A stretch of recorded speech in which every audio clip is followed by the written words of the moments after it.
গভর্নমেন্টের সাথে মানে গভর্নমেন্ট অফিসারদের সাথে কনসাল্ট করি এবং বিশেষ করে আজকে Covid is my priority area, election চলছে, ইলেকশনের মিটিং করেও সারাদিন আমি এই কাজটা করি এবং আগেরবার এইভাবেই আমরা ঝড় সামলেছিলাম, এবারও বিশ্বাস আমরা ঝড় সামলাবো, কিন্তু সবাইকে একটু সতর্ক থাকতে হবে। আমরা ইতিমধ্যে এটা সিদ্ধান্ত নিয়েছি যে পেশেন্ট যাতে গেলে যদি সেই হসপিটালে জায়গা নাও থাকে, তারা যদি তাদের পরিচিত অন্যান্য হসপিটালের সাথে যোগাযোগ করে সিরিয়াস পেশেন্ট হলে ভর্তি করার ব্যবস্থা করে দেয়।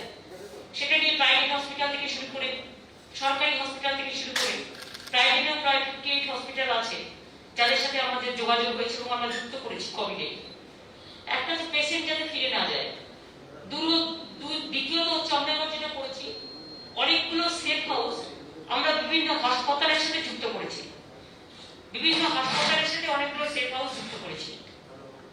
এখন আমাদের 11,000 বেড আছে এবং এই বেডটা দুদিনের মধ্যে 13,000 হয়ে যাবে। গভর্নমেন্ট হসপিটালে প্রায় 5 প্রাইভেট হসপিটালে বেডও আছে।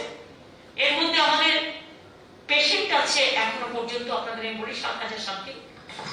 পুরো ফিগারটা যদি বলি তাহলে আমাদের এখন পেশেন্ট ভর্তি আছে 6,793 জন, আর নাম্বার অফ কেস হোম আইসোলেশনে আছে এটা হচ্ছে 51,593 জন। আমাদের গভর্নমেন্ট হসপিটালে পেশেন্ট আছে 3,888 জন এবং প্রাইভেট হসপিটালে আছে 2,905 জন। এইটা নিয়ে হসপিটাল কেস প্রাইভেট গভর্নমেন্ট নিয়ে 6,793 জন আছে এবং আমরা 80টা প্রাইভেট হসপিটাল আমরা নিয়েছি with 7,326 oxygen beds, CCU, HDU এগুলো সমস্ত মিলিয়ে করেছি। কোভিড হসপিটাল অপারেটিং ট্রিটমেন্ট এটা 70টা, তাদের বেড সংখ্যা আস্তে আস্তে বাড়ছে, আরো বাড়ছে, আরো 2-3 দিনের মধ্যে আরো অনেক বেড বেড়ে যাবে। আমাদের যেটা সিদ্ধান্ত সেটা হচ্ছে, দেখুন এটা তো একটা ডিজাস্টার, এটা তো একটা ক্যালামিটিস, কারণ ইলেকশন চললেও ক্যালামিটিসে আমরা অলওয়েজ কাজ করি, ডিজাস্টারে কাজ হয়, এমার্জেন্সি এমার্জেন্সি। সুতরাং এটা আমাদের অধিকার আছে এবং দায়িত্ব আছে, দায়বদ্ধতাও আছে। শুধুমাত্র যে যখন বেড়ে গেল তখন রাজনীতিতে চাকরি দিলে তো হবে না, আমাকে অ্যাভেলেবল করতে হবে। অক্সিজেনের স্কেয়ারসিটি আছে এবং অক্সিজেনের স্কেয়ারসিটি আছে বলে দেখা হচ্ছে যদি কেউ অক্সিজেনকে হোর্ডিং করে রাখে বা যদি কেউ ইচ্ছা করে দাম বাড়িয়ে দেয়, সেটা যাতে না করতে পারে সেদিকে নজর রাখার জন্য আমরা বলেছি অফিসারদের। আমাদের 100 কোটি টাকা ফাইন্যান্সে রাখা হয়েছে ইমিডিয়েট, যেটা কোভিড ভ্যাকসিন কেনার জন্য একটা ফান্ড ক্রিয়েট করার জন্য ইমিডিয়েট 100 কোটি টাকা একটা ফান্ড কোভিড ভ্যাকসিন, যেটা ইউনিভার্সাল ভ্যাকসিনেশনের জন্য। আমি মনে করি আমরা ইতিমধ্যে 93 লক্ষ লোককে ভ্যাকসিন দিয়েছি, 93 লক্ষ ভ্যাকসিন ইতিমধ্যেই আমরা দিয়েছি। তো 93 লাখ ডোজ দেওয়া হচ্ছে, 93 লাখ ডোজ দেওয়া মানে একটাতে ডাবল দিতে হয়। সুতরাং এটা যদি ডাবল হয়ে থাকে বা সিঙ্গেল হয়ে থাকে মিলেমিশে হচ্ছে তো দুটো তো বলা যাবে না, এটা 1 কোটির কাছাকাছি আমরা ভ্যাকসিন দিয়েছি। এখন আমাদের যদি পরিবার হিসেবে ধরে, ধরুন 10 কোটি মানুষ পরিবার হিসেবে ধরলে আমাদের হয়তো 2.7 বা সামথিং এরকম পরিবার হবে। এক্স্যাক্টলি আমি এই নাম্বারটা বলতে পারছি না, সরি, বাট 2.5 তো হবে যদি আপনি 10 কোটি দিয়ে ধরেন। 10 কোটির মধ্যে 1 কোটি অলরেডি আমরা দিয়েছি, 93 লাখ। ইমিডিয়েট আমরা আরো 1 কোটি ইমিডিয়েট চাইছি সেন্ট্রাল গভর্নমেন্টের কাছে আমাদের সাপ্লাই করার জন্য। তাহলে সাপ্লাই করলে কি হবে, আমার 1 কোটি ডোজ আমি পেয়েছি, আরো 1 কোটি ডোজ পেয়ে যাই, তার মানে এটা 2 কোটি হবে। আবার 2 কোটি দিতে দিতে দিতে দিতে তারপরে আবার নেক্সট এটা কমপ্লিট হলে তখন আমরা বাদবাকিটা বাজার থেকে কিনে নেবো বা এগার থেকে করে নেবো।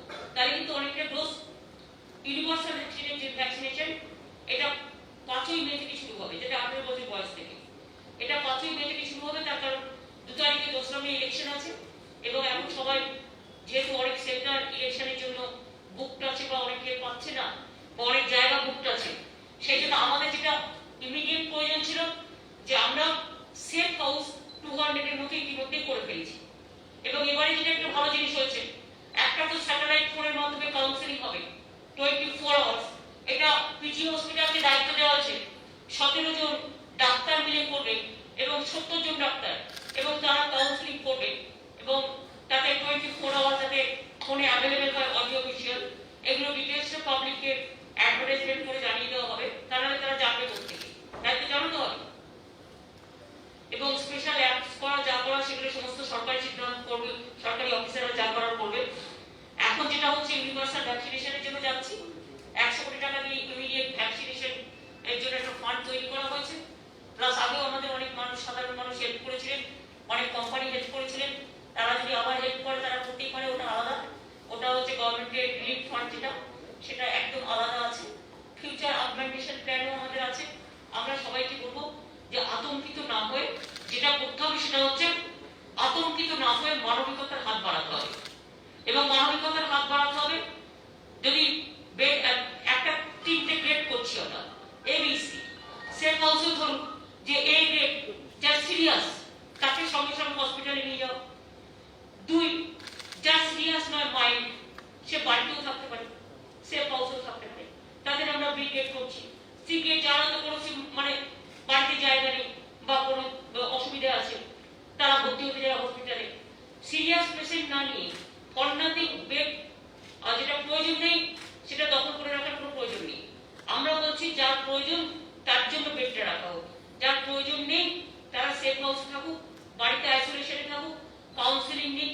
আমরা ভ্যাকসিনেশন আরো প্রতিদিন প্রায় 40,000-এর মতো ভ্যাকসিনেশন আমরা দিচ্ছি, এবং এগুলো 400 সেন্টার থেকে প্রায় চলছে, এখনো চলছে ভ্যাকসিনেশনটা, এইভাবেই চলছে এবং এটা কন্টিনিউ করবে।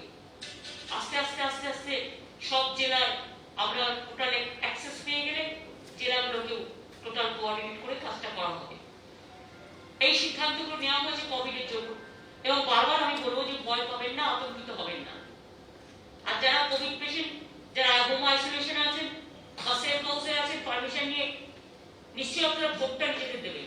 তবে আমি ইলেকশন কমিশনকে নিশ্চয়ই বলবো কোভিড পেশেন্টদের জন্য তাদের তো একটা 6টার সময় ভোট দেওয়ার ব্যাপার আছে, কিন্তু যারা হসপিটালাইজ হচ্ছে বা যারা ধরুন ভোটটা দিতে চায়, যেহেতু এই সময় হয়েছে, আমরা যারা হসপিটালে আছে সিরিয়াস পেশেন্ট, তারা যদি ভোটটা দিতে চায় বা মাইল্ড পেশেন্ট যদি কেউ হসপিটালে থাকে, তাদের পোস্টাল ব্যালট অ্যালাউ করা উচিত বলে আমি মনে করি।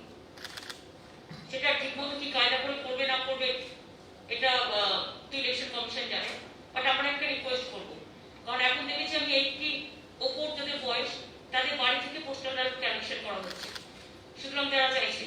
সুতরাং এক্ষেত্রেও ধরুন আমার 51,000 যদি হোম আইসোলেশনে থাকে, তারা হয়তো দেবে, কিন্তু 7,500 আমার যেটা পেশেন্ট আছে হসপিটালে ভর্তি, বিভিন্ন জায়গায় ভর্তি, হয়তো সে ভোটটা দিতে পারে, কিন্তু হয়তো তার একটু অক্সিজেন স্যাচুরেশন কম আছে, তাই হয়তো সে ভর্তি হচ্ছে। এটাই। সুতরাং এই সিদ্ধান্তগুলো আমরা নিজেদের মধ্যে নিচ্ছি এই কারণে যে এমার্জেন্সি। আমরা কোভিডের সাথে লড়াই করতে একটু মানে পেছপা হবো না, এবং আমরা মনে করি এটা একটা ঝড় থেমে যাবে একদিন, এটা আমি বিশ্বাস করি। আগেরবারও ঝড় আমরা সামলেছি, এবারে ঝড়টা একটু বেশি উঠেছে, তার কারণ অনেক লক্ষ লক্ষ লোক বাংলায় রয়ে গেছে এবং তাদের তো একটা সবকিছু চালু আছে, সুতরাং ডাক্তারকে এফেক্ট করবে এবং সারা দেশে যেভাবে বেড়ে গেছে, সুতরাং সংখ্যাটা নিয়ে ভাববেন না। এটা এতটাই ইনফেকশন মানে এতটাই টাচি যে একজন পুলিশ কনস্টেবল হলে তার পুরো ব্যাটালিয়ন নিয়ে যদি টোটালটা করেন তাহলে 1,000 জনের হবে। সুতরাং নাম্বার নিয়ে ভয় পাওয়ার কোনো কারণ নেই। এটা হচ্ছে রোগটা যাতে ভালো হয়ে যায় সেদিকটা দেখতে হবে। যাদের কোনো রকম প্রবলেম আছে তারা নিজেদের টেক কেয়ার করবে। সাংবাদিকদেরও আমরা দিয়ে দিয়েছি, আমাদের কলকাতায় যারা সাংবাদিকরা আছে তারা কিন্তু ভ্যাকসিন নিয়ে নিয়েছে, এবং আপনারা জেলায় জেলায় ডিএমকে রিকোয়েস্ট করবেন, যখন জেলায় জেলায় দেবেন তখন আপনারাও নিয়ে নেবেন সবাই। ভ্যাকসিনের দাম বাড়ানো হয়েছে না, আমি দেখেছি, আমি এটা কিছুক্ষণ আগেই দেখলাম যে সিরামিক করেছে কি সেন্ট্রাল গভর্নমেন্টকে দিয়েছে 150 টাকা, আর রাজ্য সরকারকে বলছে 400 টাকা দেবে, আর বলছে প্রাইভেটকে দেবে 600 টাকা। এটা আমি বলেছি, এটা আমি একটা স্ট্রং চিঠি লিখছি, এটা কেন হবে, ওয়াই দিস ডিসক্রিমিনেশন? এখন কি ব্যবসা করার সময় না এখন লোক বাঁচানোর সময়? আর অক্সিজেন সিলিন্ডারের উপর আমরা নজর রাখছি যে কেউ এটাকে হোর্ডিং করছে কিনা দাম বাড়াবার জন্য। মানুষ যখন বিপদে পড়ে তখন মানুষকে সাহায্য করতে হয়, এটার নামই মানবিকতা। মনুষ্যত্ব না থাকলে চিকিৎসা স্বাস্থ্য কোথা থেকে আসে?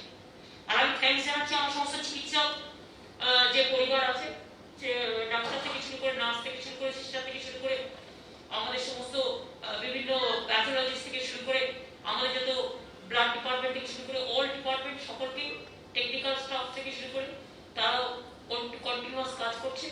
তাদের অবশ্য ভ্যাকসিনটা দেওয়া হয়ে গেছে, কিন্তু ডাবল ভ্যাকসিন দেওয়ার পরেও দেখা গেছে কয়েকটা কেস কিন্তু হয়েছে। যেমন আমাকে ফিরাদ হাকিম একটা, আমি ওকে জিজ্ঞেস করছিলাম যে তোদের কি খবর, তো আমাকে একটা বলছিল যে দিদি প্রায় আমাদের কলকাতায় 1.1%, মানে 100 জন 150 জন আছে যারা ডবল ভ্যাকসিন দেওয়ার পরেও কিন্তু কোভিড আবার হয়েছে। তবে একটাই বলছে যে যেটা খুব সিরিয়াসলি তথ্য এই ভ্যাকসিনটা নিয়ে নেওয়ার পরে সেটা হচ্ছে সিরিয়াসনেসটা কম। এই পর্যন্ত মালদায় আপনাদের সাথে আবার 24 তারিখে আমার দেখা হবে, কালকেও মিটিং আছে, মিটিং করে বেরিয়ে যাবো কালকে। সেই জন্য আজ আপনাদের বলেছিলাম আমি আবার আসবো, তাই আজকে আপনাদের সাথে আমার দেখা হলো। Thank you so much for your cooperation. এবং আবার আমি 24 তারিখে মালদায় একবার আসবো, তখন প্রয়োজন পড়লে বলবো, ওদের সুযোগ পাবো কিনা জানি না, কিন্তু আপনারা অনেকটাই হেল্প করেছেন ব্যাপারে, সেই জন্য। অফকোর্স আমি প্রাইম মিনিস্টারকে লিখবো, তার কারণ আমি দেখেছি, আমি কতগুলো টুইট দেখেছি এক্ষুনি কিছুক্ষণ আগে, যে 150 টাকা যেটা সেন্ট্রাল গভর্নমেন্টকে দেওয়া হতো সেটা 400 টাকা করে দিয়েছে স্টেট, এবং প্রাইভেটকে করে দিয়েছে 600। তো প্রাইভেটকে 600 করবে কেন? আমার মনে হয় there should not be any discrimination. এবং এখন যখন এটা বেশি প্রয়োজন, এমার্জেন্সি, তখন মানুষকে সাহায্য দেওয়া উচিত না ব্যবসা করা উচিত, কোনটা? দেখুন একটা করুন। এই জন্য সেন্ট্রাল গভর্নমেন্টকেও ডিসিশন নিতে হবে। জনগণের উপর সবটা ছেড়ে দিলে তো হবে না। আমরা সবটাই বন্ধ করতে দেওয়া হয়নি কেন এতদিন? তাহলে তো বেঁচে যেত অনেক মানুষ। লকডাউনের কোনো বিকল্প? না, লকডাউন আমি এখন ভাবছি না। লকডাউন ভেবেন না, এমনিতে লোক 1 বছর ধরে সব বিজনেস সব মার, এমনকি হকার থেকে শুরু করে বেকার থেকে শুরু করে যারা দুটো করে খায় সবার অবস্থা খুব খারাপ। সবাই সাবধানে থাকুক এটা আমরা বলবো, মাস্ক পরুক এটা আমরা বলবো, কিন্তু আমি এটা বলবো না কাজকর্ম বন্ধ করে ঘরে বসে। যারা আইসোলেশনে থাকবে সেটা থাকবে, যদি কোভিড হয়ে থাকে নিশ্চয়ই যত্ন করবে, নিজেকে শরীর রাখবে, যাতে পরিবারের কাজ না হয় সেটা দেখতে হবে, নিজেকে শরীর রাখতে হবে। কিন্তু কথা হচ্ছে যে লকডাউন করে একবারে সবকিছু বন্ধ করে দিয়ে আবার সেই নোটবন্দির মতো গৃহবন্দী, ওটা আমার মনে হয় না ইমিডিয়েট এক্ষুনি প্রয়োজন আছে। আর সংখ্যা যেটা দেখাচ্ছে সেটাও আপনাদের আমি বলছি যে একজনের হলে 1000 জনকে টাচ করে যাচ্ছে। সুতরাং ওইভাবে যদি দেখেন তাহলে কিন্তু সংখ্যাটা খুব একটা বেশি নয়, কিন্তু এটা ইনফেকশনটা বাড়ছে। যেহেতু লোকে যাতায়াত, ট্রেনে যাওয়া একসাথে, প্লেনে যাওয়া একসাথে, কত রাজ্য থেকে লোক আসছে, ইলেকশন পারপাসে 1.5 লক্ষ সেন্ট্রাল গভর্নমেন্টের পুলিশ ফোর্স এখানে বসে আছে। তারপরে ধরুন ইলেকশন অবজারভার থেকে শুরু করে বিজেপির লোক থেকে শুরু করে বাইরে আমদানি করা নেতা প্রচুর ভর্তি আছে। সুতরাং এটা তো আপনাকে বুঝতে হবে, তার তো একটা অ্যাকশন আছে। Every action has a reaction. সবাই শান্তিপূর্ণভাবে কাজ করে ভোট করে ফিরে যাবে ফিরবে, এটা আমি আশা করব। যদি মাস্ক বা স্যানিটাইজার, সোশ্যাল ডিস্টেন্সিং এর জন্য কি আলাদা কোনো ব্যবস্থা বা কোনো আইনি? না, এগুলো অলরেডি আছে প্রোটোকলে, এখন এগুলো একটাও উইথড্র হয়নি। এবং এগুলো আবার আমি বলেছি একটু বেশি করে অ্যাড করতে গভর্নমেন্ট থেকে, যাতে পাবলিক জানতে পারে। এখন ধরুন আমি করতে পারবো না, তার কারণ হচ্ছে যেহেতু ইলেকশন প্রসেসে আছে, ইলেকশন কোড অফ কন্ডাক্ট একদিকে বলবে ডিজাস্টারে তুমি করতে পারো, আবার একদিকে বলবে তুমি এই করতে পারো না, সেই করতে পারো না। তো আমার ওর মধ্যে যাওয়ার দরকার নেই, অফিসাররা মিলে করুক। বাট স্যানিটাইজার থেকে শুরু করে, মাস্ক থেকে শুরু করে, এই যে ভোটের লিস্টে ভোটের যত মাস্ক, সব তো আমরা স্টেট গভর্নমেন্ট দিয়েছি। ইলেকশনে যত মাস্ক স্টেট গভর্নমেন্টকে অ্যারেঞ্জ করতে হয়েছে, মাস্ক, গ্লাভ, এভরিথিং। এগুলো ইলেকশন কমিশন স্টেট গভর্নমেন্টকে বলে দেয়, আর এগুলো স্টেট গভর্নমেন্ট নিজের খরচা থেকে করে। দিদি একটা কথা, আপনি ইসি কে বলেছিলেন লাস্ট 2 ফেজ প্ল্যান করার কথা, কোনো রেসপন্স পেয়েছেন এই পর্যন্ত? দেখুন আমি এটা যেহেতু as a chief minister face করছি, সেহেতু আমি ওই ব্যাপারটা, আমি অ্যাজ এ স্টেট গভর্নমেন্ট যদি বলেন, আমি তো নিশ্চয়ই চাই যে যত তাড়াতাড়ি সম্ভব এভরিথিং শুড বি ওভার। এইটাও যদি 3-4 ফেজে করতো তাহলে কিন্তু আমাদের প্রবলেমটা ফেস করতে হতো না। ফন্ডাটিং এই 8টা ফেজে করে বাংলাকে আজকে ফেস করতে হচ্ছে অনেকটা বেশি। যদি কেন্দ্রের তরফে এই যে গা ঢিলেমি ভাব, এটা কেন করছে? কেন্দ্রের কি? কেন্দ্রের তরফে ঢিলেমি ভাব, আপনি বারবার করে চিঠি দিচ্ছেন, অথচ কোনো রকম রিপ্লাই পাওয়া যাচ্ছে না। সেটা দেখুন ওদের ব্যাপার। আমার দায়িত্ব, আমি পাবলিকের দায়িত্ব ঘাড়ে নিয়ে পাবলিকের জন্য যতটুকু জানানোর আমি জানাবো, এটা আমার দায়িত্ব। কে রিপ্লাই দিল কি না দিল এটা তাদের দায়বদ্ধ। তাহলে এখানে শেষ করি। থ্যাংক ইউ, চাটা খেয়ে please. Thank you so much. আপনাদের আমি খুব ডিস্টার্ব করছি, না, না, কিন্তু কি কোনো কোনো আপনাদের তো পাবলিক জানতে পারছে তো, কারণ আজকে ইলেকশনের থেকে ওইটা বড় ইস্যু। এই যে ফান্ড ক্রিয়েট করা, এই করা, ও করা, ফ্রি ভ্যাকসিন দেওয়া, এই সমস্ত ডিসিশনগুলো তো বড় বড় ডিসিশন, এবং এগুলো আপনারা আমাকে সাহায্য করেছেন বলেই পাবলিকের কাছে এটা গিয়ে পৌঁছবে। Thank you so much.